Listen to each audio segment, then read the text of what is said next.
The morning of December 16th, 1944.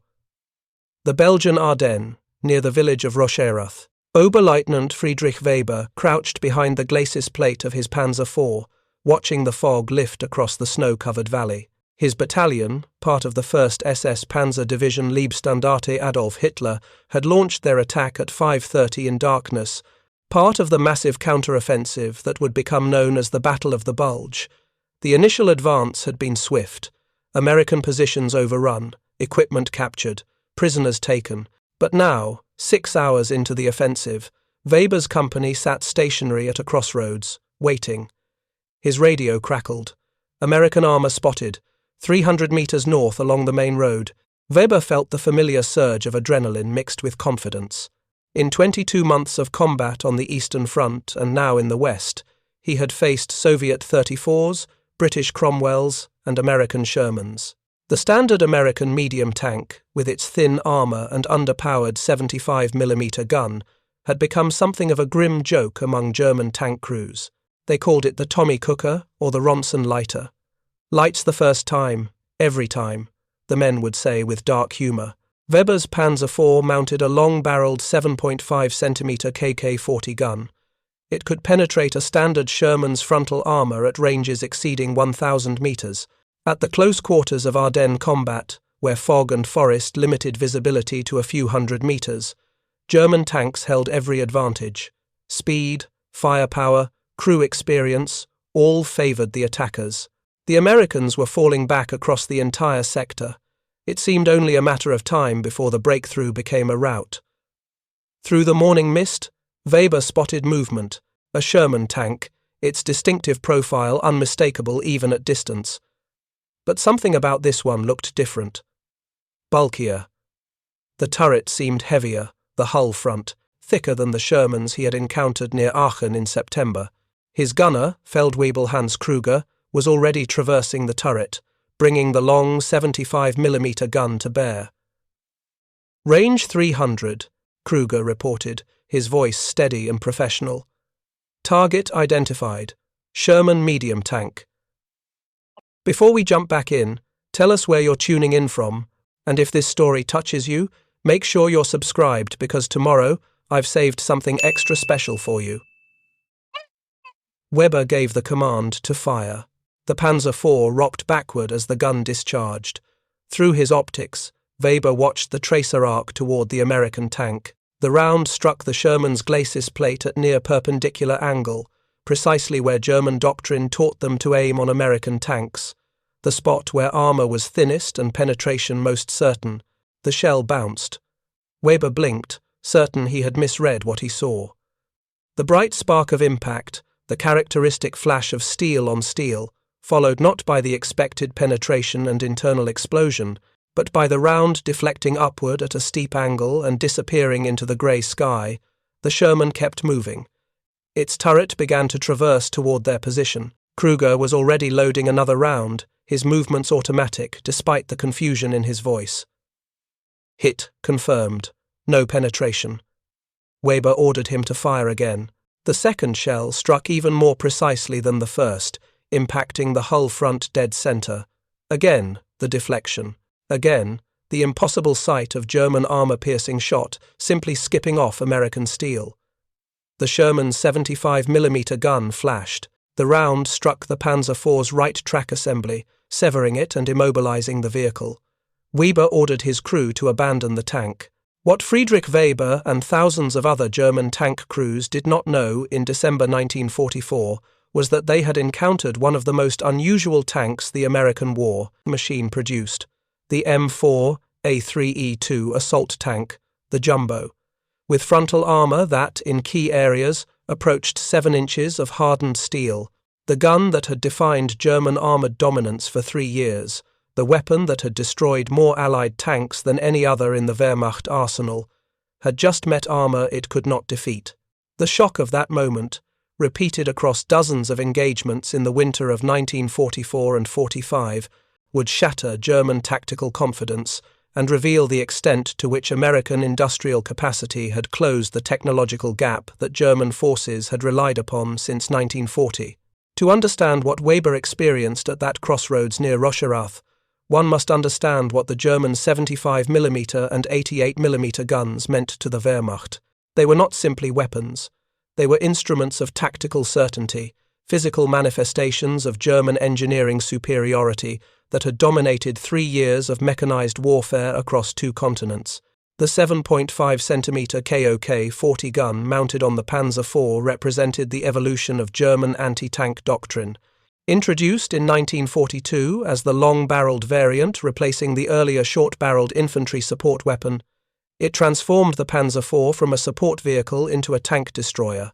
The gun fired armor-piercing capped ballistic cap rounds designated Panzergranit 39. At 500 meters, standard combat range in European terrain, these rounds could penetrate approximately 4 inches of rolled homogeneous armor at 0 degrees angle. Against sloped armor, the effective penetration decreased, but remained sufficient to defeat any medium tank in Allied service as of 1943. The Panzer IV, equipped with this weapon, destroyed Soviet 34s by the thousands at Kursk, disabled British Churchills in Tunisia, and dominated American Shermans from Normandy to the Rhine. But it was the 88mm gun that became legendary. Originally developed as the Flak 18 anti-aircraft gun in the early 1930s, its high muzzle velocity, necessary to reach bombers at altitude, gave it extraordinary penetrating power against ground targets. German crews discovered this capability during the Spanish Civil War, when Condor Legion gunners used 88s to destroy Republican armor with devastating efficiency. The lesson was not lost. By 1940, the 88 had been adapted for dedicated anti-tank work. The PaK-43, introduced in 1943, represented the ultimate evolution of this weapon system. With a barrel length of 71 calibers and firing the Panzergranit 39-43 round, it could penetrate 6 inches of armor at 1,000 meters. At typical combat ranges of 300 to 500 meters, it could defeat any Allied tank fielded through the end of 1944. British Churchills, with their thick infantry support armor, offered no protection. Soviet 34s, despite their revolutionary sloped design, were vulnerable. American Shermans were, by all documented evidence, death traps. The statistics were brutal and meticulously recorded.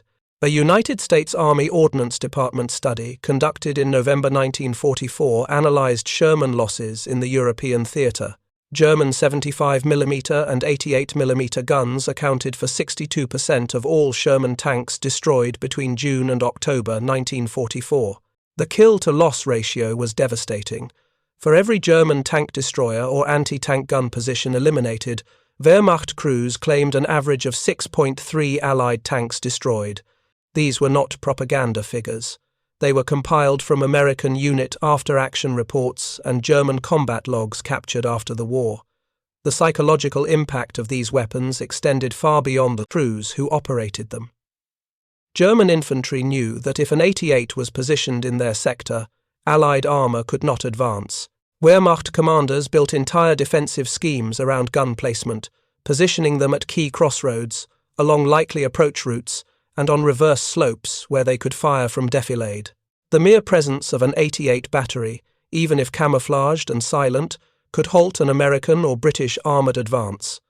Allied tankers feared them. Intelligence officers prioritized their location. Artillery fire plans emphasized their destruction above nearly all other targets. Preparing and narrating this story took us a lot of time, so if you are enjoying it, subscribe to our channel. It means a lot to us. Now back to the story. Training for German anti-tank crews reinforced this technological confidence. Gunnery schools taught that the primary challenge was hitting the target, not penetrating it. Doctrine assumed that any Allied tank, once struck at combat range, was effectively destroyed. After-action reports reinforced this assumption month after month, battle after battle. A Panzer IV crew member named Otto Carius, who would become one of Germany's most decorated tank commanders, described the psychological certainty in his post-war memoir. "We never questioned whether our guns could penetrate enemy armor," he wrote. "The question was only whether we could achieve a hit before they scattered or called artillery. This confidence was not unfounded arrogance. It was earned through combat. From the steppes of Ukraine to the bocage of Normandy, German tank guns had proven superior in penetration, range, and accuracy. The 88mm PaC-43 could engage targets at ranges exceeding 2,000 meters, far beyond the effective range of American 75mm guns. The Panzer IV's WK-40, while less powerful, still outranged and outpenetrated the Sherman's main armament. German tank crews fought, knowing they could kill Allied armor before those tanks could effectively return fire. By late 1944, as Germany's strategic situation deteriorated, these guns represented one of the few technological advantages the Wehrmacht retained. Panther and Tiger tanks, though formidable, were complex, maintenance-intensive, and produced in numbers far too small to influence the war's outcome. German aircraft had been driven from the skies, artillery ammunition was rationed, infantry divisions were under strength and composed increasingly of boys and old men. But the anti-tank guns, whether mounted on tank destroyers or used as towed weapons, remained reliable, effective, and psychologically dominant. American after-action reports from autumn 1944 reflect the respect and fear these weapons commanded. A 1st Armored Division intelligence summary from October stated bluntly, "Enemy anti-tank weapons, particularly the 88mm gun in all variants, constitute the primary threat to armored operations. Frontal assaults against positions defended by these weapons result in unacceptable casualties." A Third Army report from November noted, "Tank crews report extreme reluctance to advance in terrain where 88mm guns may be emplaced. Morale effects of this weapon system exceed its actual numerical deployment." The Germans knew this. Wehrmacht training emphasized the psychological dimension of the 88's reputation.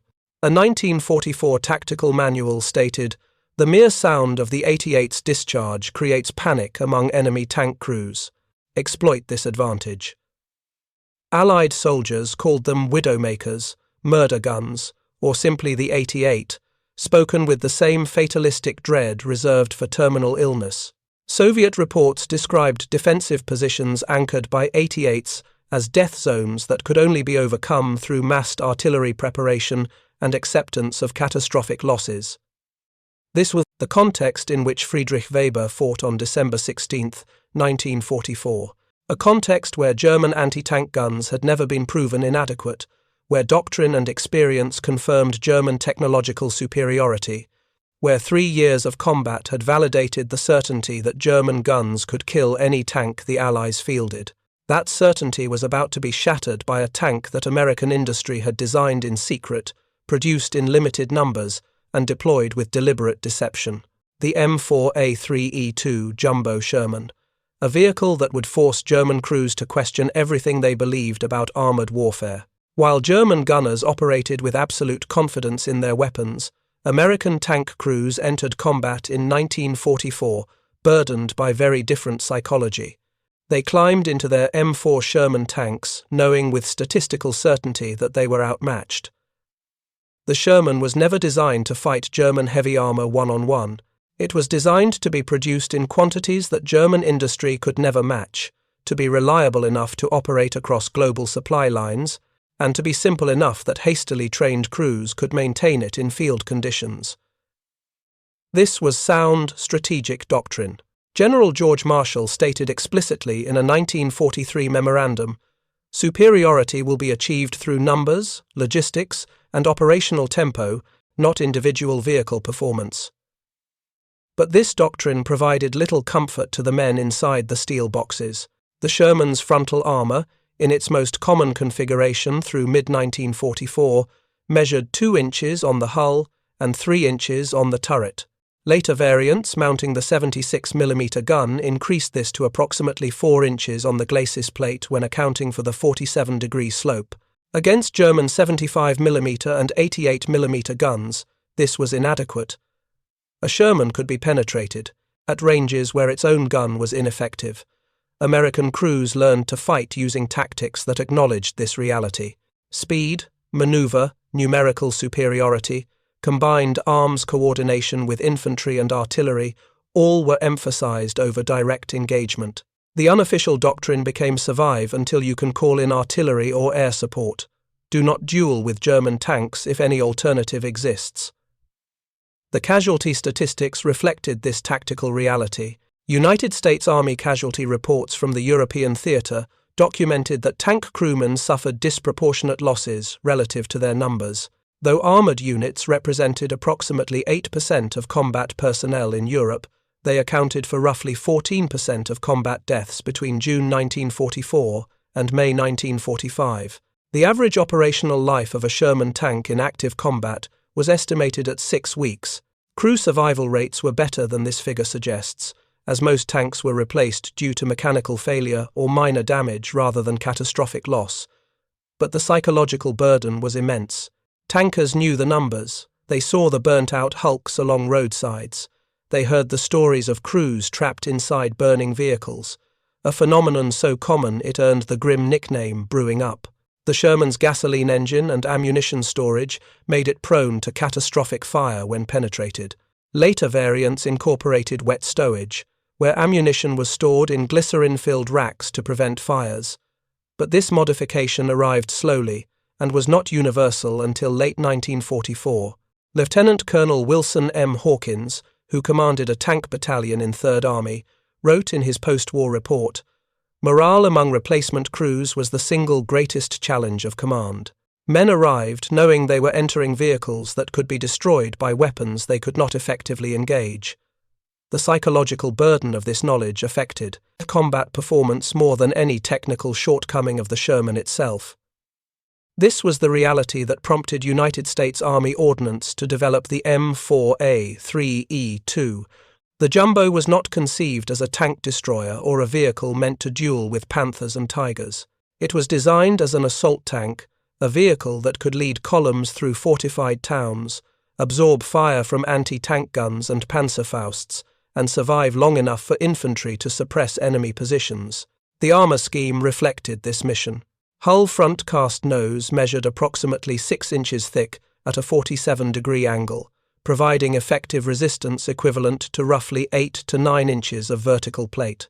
The mantlet, with welded-on reinforcement, reached 7 inches of total thickness in critical areas. Turret walls used heavy cast sections thicker than any previous Sherman variant. The total weight reached 42 tons, nearly 50% heavier than a standard M4. This weight pushed the Sherman suspension and powertrain to their limits. Maximum speed dropped to 22 miles per hour. Range decreased. Maneuverability suffered. But the armor held. Production was limited. Only 254 Jumbos were manufactured between June and July 1944 at the Fisher Tank Arsenal in Grand Blanc, Michigan. This small production run was deliberate. The Jumbo was not meant to replace the standard Sherman. It was meant to supplement it in specific tactical situations where heavy armor was essential. The limited numbers also provided a form of tactical deception. German intelligence focused on mass-produced equipment. A vehicle produced in the hundreds rather than thousands might be overlooked or misidentified. Documents captured after the war revealed that German intelligence agencies never produced accurate assessments of Jumbo armor thickness or deployment numbers. If you find this story engaging, please take a moment to subscribe and enable notifications.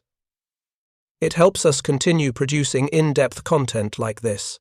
Wehrmacht tactical reports from December 1944 and January 1945 contain numerous references to unusually heavily armored Shermans, but these reports were often dismissed as exaggeration or misidentification.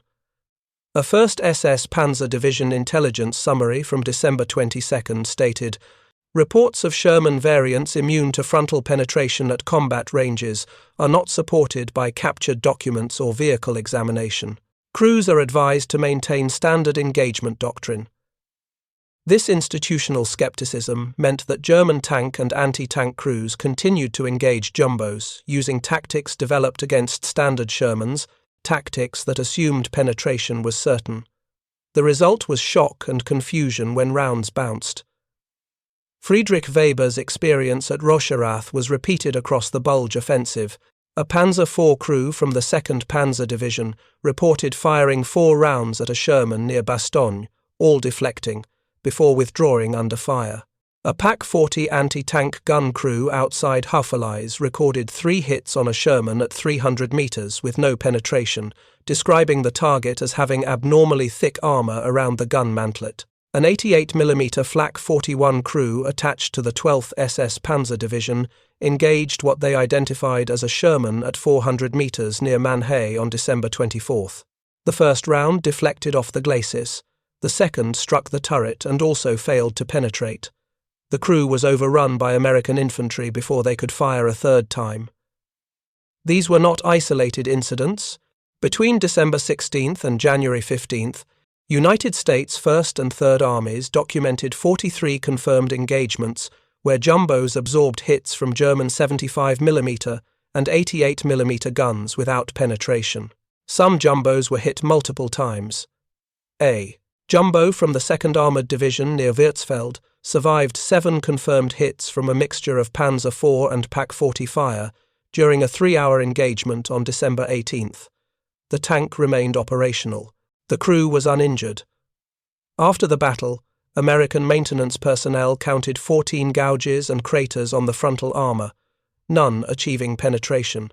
The psychological impact on German crews who witnessed this was profound and disorienting. For 3 years, German doctrine had taught a simple truth: hit the enemy tank and it dies. The equation was mathematical and absolute. Penetration equaled destruction. This certainty had sustained crews through desperate battles on the Eastern Front, through the long retreat from Kursk, through the grinding attrition of Normandy. Now, in the frozen forests of Belgium, that certainty evaporated. The equation had changed, and no one had told them. Obergefreiter Klaus Dietrich, a loader on a PaC-40 anti-tank gun with the 9th SS Panzer Division, described the psychological moment in a 1986 interview conducted by American military historians. "We fired at what looked like a normal Sherman from maybe 350 meters. Perfect shot, right on the hull front below the turret. The round sparked off. We thought maybe defective ammunition. We loaded another round, this time tungsten core. Same result. Our gun commander started screaming that we were doing something wrong, that we had miscalculated the range, that the gun was fouled. But we knew the range was perfect, the gun was clean, the shell was good. The problem was the tank. It wasn't supposed to exist." This cognitive dissonance, the gap between what training promised and what reality delivered, created a crisis of confidence that extended far beyond individual engagements. German tank crews had fought for years, believing they possessed fundamental technological superiority. The 88mm gun was not just a weapon, it was proof that German engineering, German metallurgy, German science remained superior despite material shortages and strategic setbacks. When that gun failed against American armor, it challenged the entire narrative that sustained Wehrmacht morale in late 1944. The tactical implications were immediate and severe. German crews began to hesitate when engaging Shermans, uncertain whether the target was a standard variant vulnerable to their weapons or a jumbo that would shrug off their fire. This hesitation, even measured in seconds, proved fatal in close-quarters combat. A Panther crew from the 2nd Panzer Division, interviewed in a British POW camp in February 1945, described engaging a Sherman column near Houffalize on December 26th. "We had clear shots at 3 tanks. Our commander ordered us to fire at the 2nd tank in column, standard doctrine. But our gunner hesitated, asking if we could identify whether they were the heavy types. In those seconds, the lead tank, which we had not engaged, fired and disabled us. We surrendered immediately." Wehrmacht after-action reports from January 1945 contain increasingly urgent requests for intelligence on American heavy tank deployment. A 7th Army intelligence summary dated January 8 stated, "Reliable identification criteria for heavily armored Sherman variants required urgently. Current doctrine assumes uniform vulnerability. This assumption is demonstrably false and leading to unnecessary losses of anti-tank assets." But German intelligence could provide no reliable guidance. The Jumbo's limited production numbers and physical similarity to standard Shermans at combat ranges meant identification was nearly impossible until rounds were fired and failed to penetrate. Some German units adapted tactically.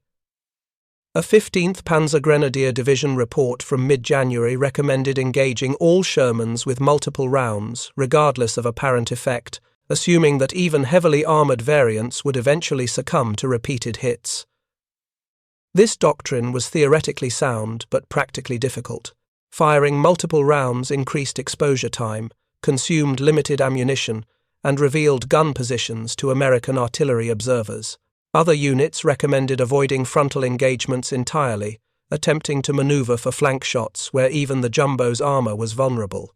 But in the close terrain of the Ardennes, where visibility rarely exceeded 300 metres and roads channelized movement, flanking manoeuvres were often impossible. German forces found themselves forced into frontal engagements under conditions where their primary advantage, superior anti-tank guns, had been negated. The psychological effect compounded over time. By late January 1945, Wehrmacht combat reports contain numerous references to declining morale among anti-tank crews, specifically related to uncertainty about American armour. A PaC 40 battalion commander wrote in his unit diary on January 27, "Gun crews increasingly request reassignment. Men state they cannot fulfill mission if weapons are inadequate against enemy armour. Effectiveness, degrading not due to technical failure, but psychological factors." This was remarkable. These were veteran crews, men who had faced Soviet armour at Kursk, who had fought through the Normandy campaign, who had maintained discipline through Germany's darkest months. Yet the Jumbo, a tank produced in numbers too small to be strategically significant, had shaken their confidence. The material and logistical story behind the Jumbo reveals why American industry succeeded where German engineering could not. The United States entered World War II with relatively modest armoured vehicle production capacity, but by 1943, American factories were producing tanks at rates German planners considered impossible. The Fischer tank arsenal, where the Jumbo was, manufactured could produce one complete Sherman every 60 minutes at peak efficiency. This was not achieved through superior technology, but through systematic application of mass production techniques perfected in the American automotive industry.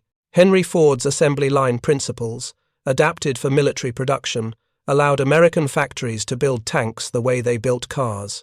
Standardized components, interchangeable parts, specialized labor, continuous flow assembly, all were applied to armored vehicle production with stunning results. In 1944, American factories produced 17,100 medium tanks. German factories, despite operating under total war conditions with forced labor, produced approximately 5,800 medium and heavy tanks combined. The production ratio was nearly 3-to-1, and this gap widened as American output increased while German production declined due to bombing, material shortages, and transportation disruption. The Jumbo represented a variation within this system. The same assembly lines that produced standard Shermans manufactured Jumbos using the same chassis, drivetrain, and most components. Only the armour castings were different, thicker sections poured at the same foundries using slightly more material. This flexibility allowed American industry to respond quickly to field requirements. When reports from Normandy indicated need for heavier assault tanks, the Ordnance Department approved Jumbo production in May 1944. The first vehicles reached Europe in September, less than 5 months from concept to deployment. German industry could not match this responsiveness. The Panther, designed as Germany's answer to the 34, required 18 months from design approval to first production units. The Tiger II, meant to dominate the battlefield with its massive gun and armour, took even longer. Once in production, these vehicles required specialized components that could not be manufactured at multiple locations. A Tiger II transmission, for example, was produced at only 2 factories. If those factories were bombed or disrupted, production stopped entirely. The Jumbo's transmission was identical to a standard Sherman's, produced at dozens of locations across the United States. This industrial reality meant that while Germany produced technologically superior individual tanks, The United States produced adequate tanks in overwhelming numbers, with the flexibility to create specialized variants when needed. The Jumbo exemplified this approach. It was not the best tank in the world. Its 75mm gun remained inadequate against German heavy armor. Its mobility was compromised by excessive weight.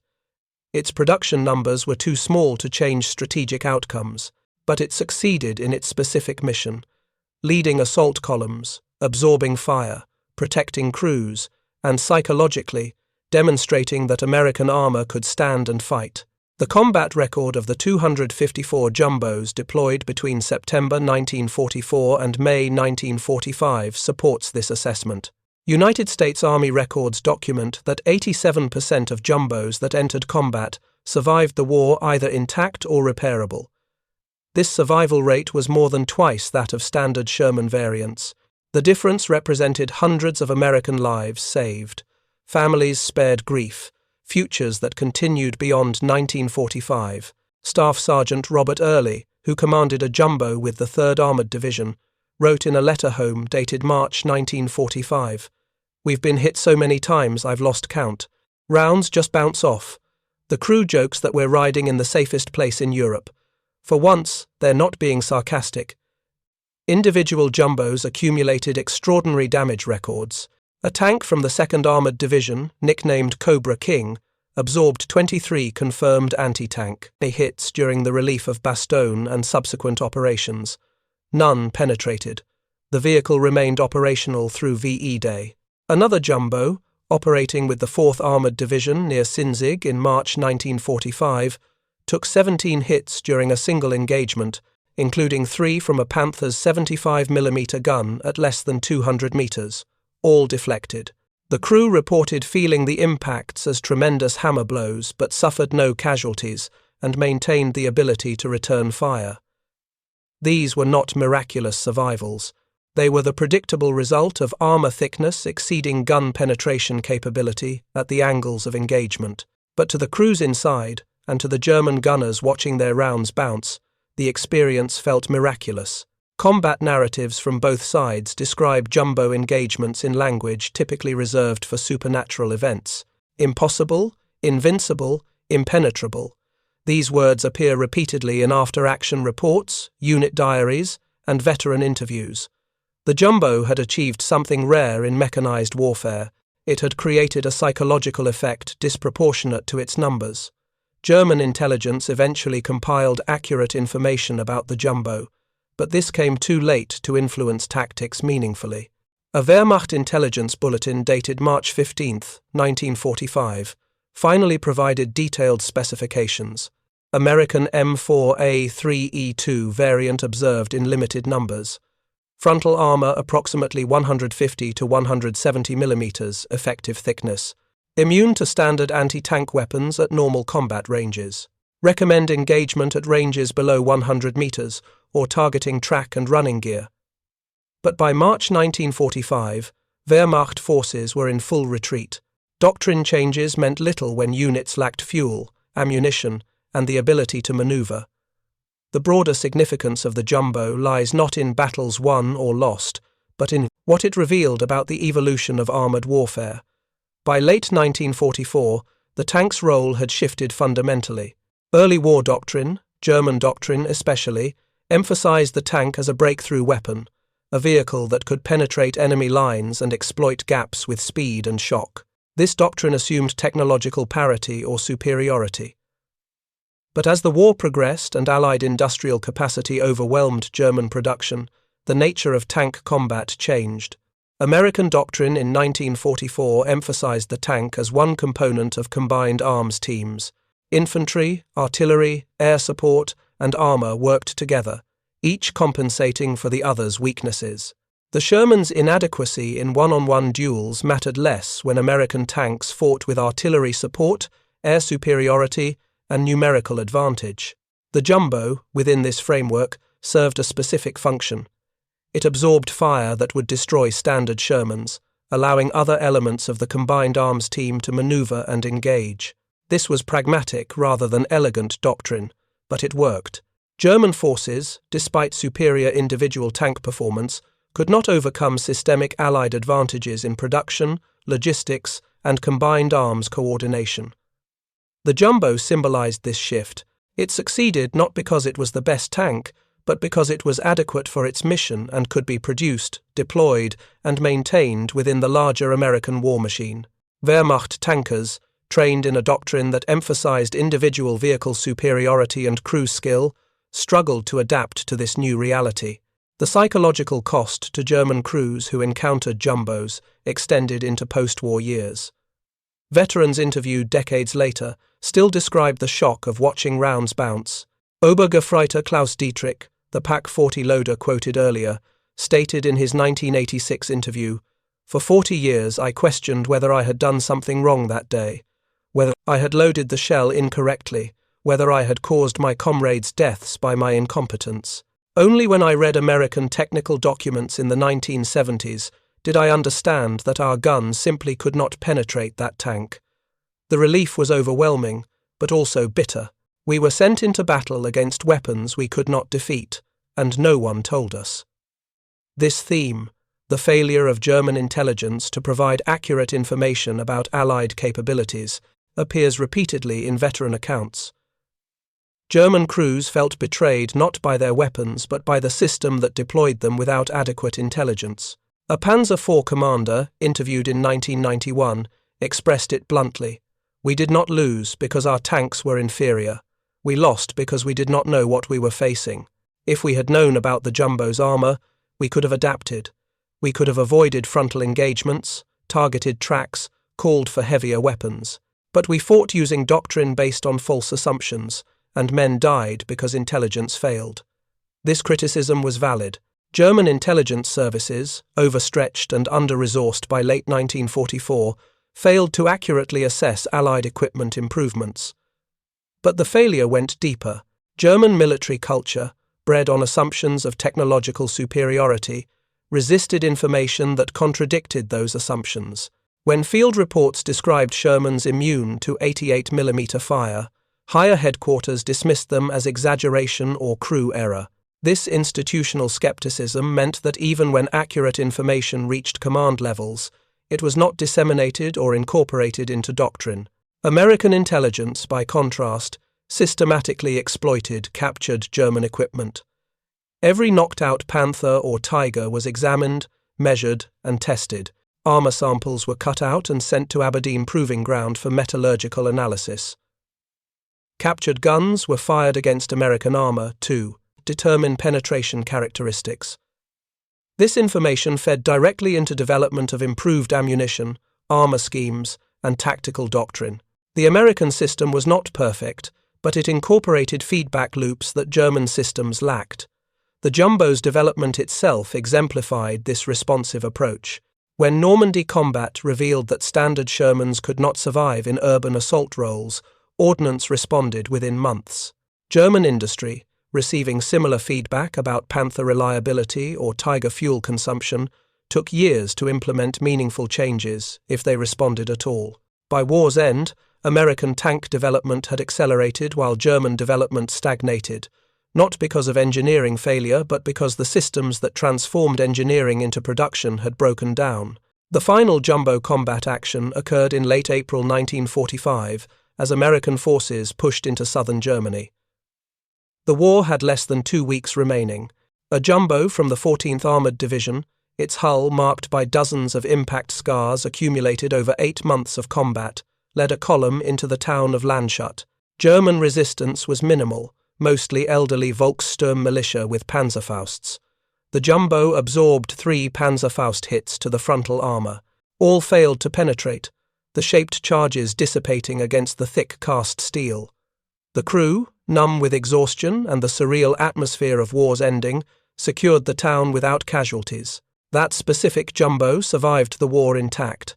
It was shipped back to the United States in June 1945, used briefly for crew training at Fort Knox, and scrapped in the early 1950s as American armor doctrine moved toward the M46 and M47 series. No complete original Jumbo exists in museums today, though several restored examples survive, built from modified standard Shermans, the tanks that absorbed punishment meant to kill, that saved lives through steel and engineering were cut apart and melted down, their metal recycled into post-war products. But the memory persists. In the accounts of veterans who crewed them and faced them, in after-action reports documenting their improbable survival, in photographs showing Sherman silhouettes bearing impact marks that should have meant death. The jumbo Sherman was not the tank that won the war. That victory belonged to the 17,000 standard Shermans, to Allied air superiority, to logistics systems that kept armies supplied, to strategic bombing that crippled German industry, to the millions of soldiers, sailors, and airmen who fought across 3 continents. But the jumbo proved something important. It proved that American armor could stand and fight. That protection was possible. That industrial capacity, rapidly applied to urgent problems, could save lives even in war's final desperate months. The lessons learned from jumbo combat influenced post-war American tank development profoundly.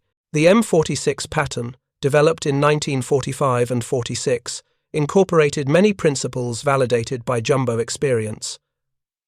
Emphasis on cast armor, attention to frontal protection without excessive weight, recognition that crew survivability contributed to tactical effectiveness. The M48, deployed in the early 1950s, continued this evolution. By the time the M60 entered service in 1959, American armor doctrine had fully incorporated the balance between protection, firepower, and mobility that jumbo combat had demonstrated was essential. NATO armor standards, developed in the 1950s, reflected these lessons. Ballistic protection requirements, armor slope multipliers, ammunition penetration benchmarks, all bore the influence of testing and combat data collected during World War II, including jumbo engagements. The shared knowledge became a force multiplier across Allied nations. British Centurion development, French, AMX-50 design, all benefited from technical exchanges that included American armor combat data. The jumbo's specific contribution may have been small, but it fed into a larger body of knowledge that shaped Cold War armored vehicle development. Soviet tank development, interestingly, followed different principles. T-54 and T-55 designs emphasized low-profile and sloped armor over thickness. This reflected Soviet combat experience against German guns on the Eastern Front, where maneuverability and concealment proved more valuable than heavy armor. The contrast between American and Soviet design philosophy, protection versus mobility, would define armored warfare doctrine throughout the Cold War. The jumbo represented an extreme point on this spectrum, maximum protection within existing production constraints, and its combat success validated the concept, even as post-war designs sought better balance. Back in the Ardennes, in those frozen forests where Friedrich Weber's Panzer IV sat immobilized after encountering the impossible Sherman, the war continued. Weber and his crew, captured by American infantry on December 17th, spent the next 5 months in a prisoner of war camp in Belgium. In interviews conducted by American intelligence officers, Weber described the engagement that disabled his tank. His account was accurate, detailed, and reflected genuine confusion about the armor he had encountered. "We were told that American tanks were inferior," Weber stated in the intelligence report dated January 1945. This was not propaganda. This was based on combat experience. For 2 years, every Sherman we engaged could be penetrated at normal ranges. Then, in one morning, this changed. We fired perfect shots. They bounced. The crew's confidence evaporated instantly. If our guns could not kill American tanks, what chance did we have? That question broke something in us. Not courage, but certainty. And without certainty, combat becomes impossible. This psychological dimension, the shattering of certainty, proved as important as the physical armor that deflected shells. German forces in December 1944 still possessed formidable combat power. Experienced crews, adequate equipment, numerical advantage in the initial offensive sectors, but they fought knowing they were losing the war, sustained only by belief in their tactical and technological superiority. When jumbos demonstrated that even this superiority was illusory, that American industry had closed even this gap, the psychological foundation crumbled. The Battle of the Bulge, Germany's last major offensive in the West, failed for many reasons. Fuel shortages, weather that grounded the Luftwaffe initially but then cleared, allowing devastating Allied air attacks. American resistance at key road junctions like Bastogne, the rapid Allied response that concentrated overwhelming force against the German penetration. But among these factors, the psychological impact of encountering American armor that could not be defeated frontally deserves recognition. It contributed to the erosion of Wehrmacht confidence that turned tactical retreats into routs by January 1945. Obergefreiter Klaus Dietrich, who spent 40 years believing he had failed his crew, eventually found peace through understanding. Historical documentation revealed what combat had hidden. His gun had not failed through defect or incompetence. It had encountered armor designed specifically to resist it. This knowledge brought relief, but also sadness. So many men died not knowing, he said in his final interview before his death in 1994. They died believing they had failed, that they were not good enough, that German equipment had betrayed them. The truth is simpler and sadder. We were fighting an enemy with resources we could not match. The Jumbo was just one small piece of that larger truth. The story of the Jumbo Sherman concludes, not with dramatic battles or decisive victories, but with this quiet acknowledgement that wars are won by systems, by industrial capacity, by the ability to adapt and produce solutions to emerging problems. The Jumbo emerged because American factories could respond to field requirements within months. German factories, by late 1944, could barely maintain production of existing designs.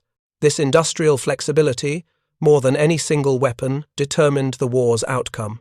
The 254 Jumbos produced between June and July 1944 carried approximately 1,270 American tankers into combat. The vast majority survived the war, a survival rate dramatically higher than crews in standard Shermans.